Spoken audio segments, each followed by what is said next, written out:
Buenas noches, Santiago. Sí, mira, por supuesto que es un día bastante complejo, pero para hablar de los temas específicamente decididos hoy miércoles 3 de septiembre, creo que hay un tema en común, por lo menos en caso Vizcarra y en caso Betsy Chávez. Y lo común es que lamentablemente en nuestro sistema se sigue arrastrando esta suerte de tendencia que tiene el Ministerio Público por hacer de la prisión preventiva el centro de su labor, por hacer de la prisión preventiva el aspecto principal de su función, Ujú. cuando lo que finalmente el Perú y el país requiere y demanda de las autoridades y del sistema de justicia es que resuelvan los casos, o sea, lo resuelvan dentro del plazo razonable y se dicten las sentencias correspondientes, ya no prisiones preventivas, sentencias que Claro. absuelvan o que condenen, pero que resuelvan el problema de fondo. Y en estos dos casos, Betsy Chávez y Vizcarra, lo que en común tienen las decisiones de hoy, tanto del Tribunal Constitucional como de la Sala de Apelaciones, es que hacen un cuestionamiento a la labor del Ministerio Público. En esa lógica hay que entenderlos porque vayamos y empecemos por Betsy Chávez. Sí, Los vi su análisis, doctor, me pareció muy interesante y ahí le lanzo la pregunta para que desarrolle a partir de esto. ¿Por qué se dice que Betsy Chávez sufrió una detención arbitraria? Porque eso es lo que está diciendo el TC, ¿no? Así es, ¿Por así qué lo es. dicen? A ver, en concreto, porque Betsy Chávez tenía una prisión preventiva de 18 meses que debía haber culminado el 19 de diciembre del año pasado, 2024. Pero ¿qué sucedió? Que la Fiscalía, faltando un día para que venza ese plazo, hace la solicitud para que se prolongue, para que Ujú. se extienda la prisión preventiva al Poder Judicial. El Poder Judicial convoca una audiencia que se realiza 10 días después y por lo tanto, entre el 19 de diciembre que había fenecido, que había vencido la prisión preventiva y el 27 de diciembre que el juez hace la audiencia y resuelve prolongarle la prisión, se ha producido un momento, un periodo en el que no había orden judicial, en el que no podía mantenerse la persona privada, porque la orden ya había expirado, repito, el Claro. 19 de diciembre. Eso, en cualquier caso, no solamente en el caso de Betsy Chávez, significa una detención sin mandato judicial, por lo tanto, arbitraria, por lo tanto, y es correcto lo que dice el Tribunal Constitucional, una detención que lesiona derechos fundamentales. Ese cuestionamiento concluye el Tribunal Constitucional, revela, y es lo que está sancionando en buena cuenta, la falta de debida diligencia del Ministerio Público. El Tribunal Constitucional dice, no es posible en un proceso penal que respete los derechos fundamentales que el Ministerio Público haga estos pedidos de manera tardía, espere al último día, al límite, para recién solicitar la prolongación de un caso que se supone lo dirigen, lo conocen, lo investigan ya por más de un año. Y en general, el hecho en sí, 2 años. Recuérdese que el famoso golpe de Estado es 7-12-22. Ujú. Entonces, 2 años conociendo el hecho presuntamente delictivo, no tomaron las previsiones de pedir la prolongación, si correspondía o no, pero con la debida antelación.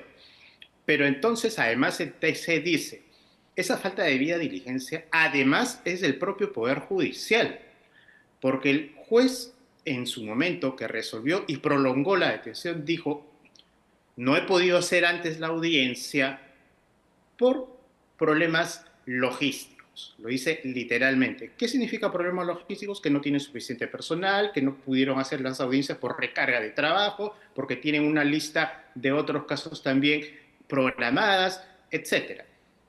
Y el tribunal dice, en buena cuenta, las deficiencias del Estado, Ujú. o sea, del sistema judicial estatal, no tienen por qué cargarse o perjudicar la libertad de las personas. Entonces, esas son las ideas centrales en el caso de Betsy Chávez que llaman la atención. En buena cuenta es una sanción, digamos, procesalmente hablando, se está declarando la nulidad de la prolongación. La nulidad es una sanción procesal, pero que viene revestida de un fuerte llamado de atención, tanto al Correcto. Ministerio Público y esencialmente al Ministerio Público y luego también al Poder Judicial por no haber resuelto esta situación como tenía que haberse hecho según el Tribunal Constitucional. Y ahora que se conocen los detalles del caso, yo por supuesto estoy de acuerdo y saludo esta decisión, más allá de los colores o tintes políticos que puedan haber. Creo Clarísimo. que es una decisión correcta que tenía que haberse adoptado. Doctor, ahora, eh, bueno, Betsy Chávez saldrá en libertad, porque eso es lo que ha ordenado el TC, devolverle el derecho que le fue afectado, pero ¿cómo queda el proceso? Porque entiendo que le ha pedido el TC a un juez, evalúa de nuevo el caso y dicta una medida que garantice que la señora no se vaya a fugar, no se vaya a escapar del brazo de la justicia y no tengamos a otra investigada por serios delitos, no sé, asilada en una embajada, fugada, inubicable, o sea, encima la justicia tiene que tomar sus previsiones también. ¿Qué cree que va a pasar ahí? A ver, por supuesto, pero volvemos al mismo tema, ¿no? La alta responsabilidad que deben cumplir y debían haber demostrado Fiscalía y Poder Judicial. Las consecuencias de esto se verán en los próximos días.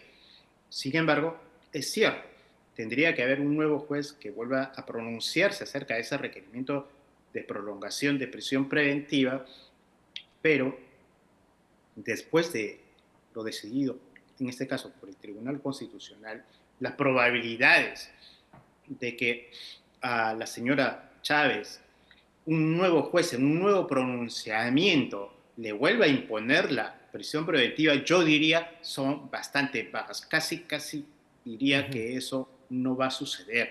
Y no es porque hagamos futurología o tengamos una bola de cristal al frente, Correcto. sino porque hay razones jurídicas, digamos, que pesan en esa línea. Creo que dos razones concretas, ¿no? Estamos frente a un caso que está en pleno juicio oral y el juicio oral todavía está en la fase de lectura de documentos. O sea, este juicio oral, me refiero al juicio oral del caso golpe de Estado, va a tomar por lo menos medio año más para que avance, para que culmine con todo el debate de pruebas y recién tengamos una sentencia. Entonces, no es que hay un riesgo inminente, creo yo, de una sentencia inminente que justifique otra vez recluir a la persona, pero lo que sí habrá, seguramente, una decisión del Ministerio Público de solicitar y del juez que ahora vuelva a pronunciarse la posibilidad de imponer algunas reglas de conducta. Riesgos siempre pueden haber, Claro, siempre pueden suceder riesgos, pero digamos, esas son las consecuencias y creo que hay que clarísimo, volver doctor. a origen.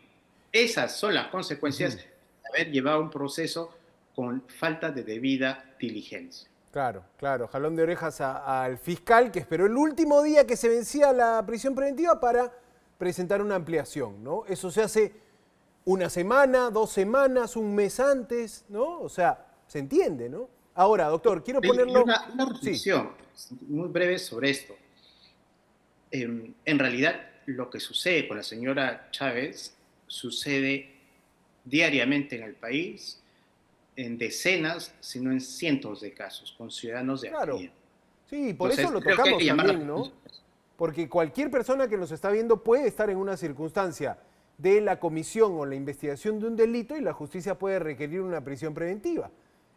Claro, esto que le pasa a los políticos y que es noticia, efectivamente tiene una aplicación real en la vida de cada peruano que pueda llegar a una situación de estar frente a una investigación penal. Doctor, el caso de Martín Vizcarra, nuevamente la segunda instancia le dice al juez de primera instancia, se te pasó la mano. ¿Por qué mandas a prisión preventiva? Mal mandado a prisión preventiva. Pasó en el caso del hermano de la presidenta, que ha estado en boca de todos, el señor Nicanor Boluarte, que el juez también corrigió, y creo que ahora hasta están sancionando, están investigando al juez en primera instancia.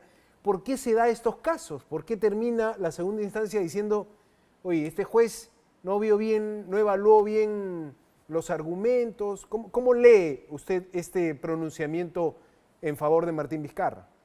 Bueno, primero que es absolutamente inédito en todos los años que yo trabajo el ámbito del derecho penal, no conozco un caso donde se haya suscitado el problema de la prisión preventiva a portas, acá sí, en el caso de Vizcarra sí, a diríamos, pocas semanas de una sentencia que muy probablemente va a ser condenatoria. Inédito. El tribunal está fijando entonces una resolución que, a pesar de ser de segunda instancia, va a marcar un hito, va a marcar un precedente en función del cual el elemento central, y aunque parezca repetitivo, y esto lo hemos dicho muchas veces, y hay jurisprudencia sobre esto, el elemento central para establecer y para imponer una prisión preventiva es el peligro de fuga. En eso ancla y reitera la sala su criterio y dice, si el Ministerio Público, en la resolución de ahora, ¿no? El Ministerio Público, en este caso específico del señor Vizcarra, está desarrollando únicamente el peligro de obstrucción.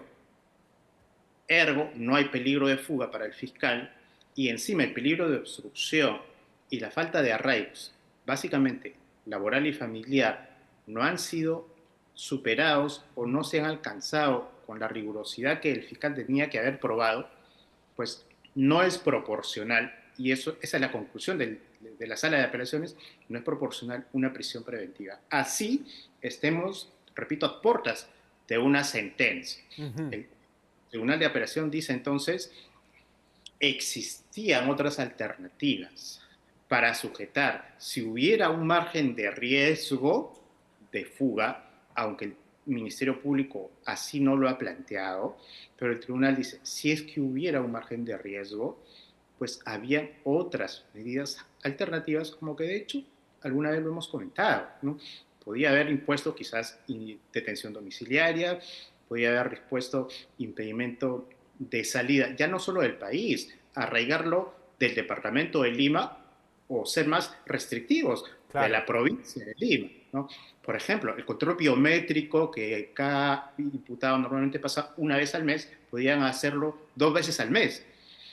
Pues, someterlo, por ejemplo, inclusive, ¿no? Como podría ser a una medida de vigilancia particular o pública, que perfectamente podían haberse aplicado conjuntamente para neutralizar un posible riesgo. Ese es el análisis de la sala y por eso finalmente la sala dice, el señor tiene que ser excarcelado en un contexto de recientes días que también ha estado cargado por, lamentablemente, errores severos de la administración estatal, como por ejemplo el tema de haberlo sacado irregularmente del penal de Barbadillo al penal de Arcón y luego regresarlo sin mayor explicación acerca de ese grave atropello. Y otra vez, vamos al tema, olvidémonos de los tintes o de las simpatías políticas, pero como yo lo he dicho antes, cuando he comentado esto, ese problema generado por el propio Estado del INPE, del traslado irregular, sucede con el señor Vizcarra y sucede también con decenas o cientos de internos en todo el país. Correcto, doctor. No, muy buenas las precisiones que nos hace a nivel jurídico, pero le planteo esto también, porque estamos analizando el tema y, por ejemplo, muchos pueden tener esta idea que, por ejemplo, nos comenta César. Ven toda la justicia a los pies de Vizcarra, ahora lo liberan. O alguien puede decir, ven cómo los jueces, hasta el TC, ahora libera a Betsy Chávez. Estas idas y vueltas en la justicia, estas enmendadas de plana del TC que le dice a la Fiscalía, oye, no te excedas, o sea, lo hiciste mal, tengo que devolverle el derecho de la libertad a esta señora, a esa señorita. En el caso de Martín Vizcarra dicen, oye, no evaluaste bien o no sustentaste bien como fiscal ese peligro de fuga. No distorsiona el sentido de justicia para el ciudadano que no entiende mucho de derecho. Yo me pongo en los zapatos de César y que está escribiendo, ven, toda la justicia a los pies de Vizcarra. ¿No estamos ante un problema mayor? ¿No se le está quitando legitimidad, peso al señor juez, al señor magistrado, al señor fiscal? O sea, ¿no ve usted ahí un potencial problema más grande incluso? Porque el ciudadano está decodificando esto como la justicia es un cambalache. Tú compras un juez, compras un fiscal, o sea, hay una distorsión a nivel de comunicación, doctor. Yo sé que esa no es su especialidad, pero ¿cómo lo toma usted como abogado, no? Con real preocupación. Esa preocupación, esa inquietud que muchos ciudadanos se hacen, por supuesto que es válida, porque un sistema jurídico maduro, un sistema jurídico, un sistema de justicia penal en este caso, de una democracia que haya crecido, que haya aprendido las lecciones del pasado, demanda predictibilidad, demanda estabilidad de las decisiones judiciales, demanda que hayan precedentes que fijen pautas y que los jueces y sobre todo los fiscales la respeten. Hay precedentes sobre prisión preventiva, hay sentencias vinculantes acerca de que no se debe abusar de la prisión preventiva, sí los hay. Y no desde ayer ni hace un año, desde aproximadamente 8 años. Precedentes vinculantes desde el año 2017, claros, muy explícitos. Parece que a pesar de ello, sobre todo el Ministerio Público en sus primeras instancias y jueces en primeras instancias, le resulta difícil aceptar Claro. la idea de que el objetivo, y con esto vuelvo a la idea inicial, el objetivo, la misión de un sistema de justicia penal frente a casos penales, sean complejos o no tan complejos, debe ser resolver los casos y sentenciar Y casos. justicia, Así ¿no? sería Con la el sentido de eficacia. justicia. La eficacia del sistema de justicia penal en un país no se mide por cuántas prisiones preventivas, sino por cerrar los casos, sentenciar, absolver o condenar y dentro del plazo razonable. Ese sería el objetivo final. Ojalá algún día lo alcancemos. Ahora, doctor, ya está como la cancha lista para que la política venga a decir, ahora reformo el Poder Judicial, reformo el Ministerio Público, ¿no? Como que ya el día de hoy hay tal remesón en las Cortes que uno dice, ¿en qué momento los políticos ya dicen, oye, ya sabes qué? Cambiamos todo, ¿no? Hay que darle vuelta al Poder Judicial, al Ministerio Público. ¿Se justificaría una reorganización diríamos, de la Fiscalía sobre todo? El Poder Judicial creo que es más complejo, pero una idea para terminar, doctor. Bueno, que sí es necesario volver a adoptar medidas profundas, no coyunturales, profundas, para fortalecer el sistema de justicia. Pero eso no puede ocurrir en una coyuntura electoral. Este no Claro. es el momento porque se presta a intereses, repito, coyunturales y de las prioridades que tienen los políticos. El sistema de justicia tiene que estar pensado como un sistema de largo aliento, Coincido. una herramienta del ciudadano de a pie, no de interés de los partidos en un contexto cuando falta menos de aproximadamente 10 meses para una contienda electoral.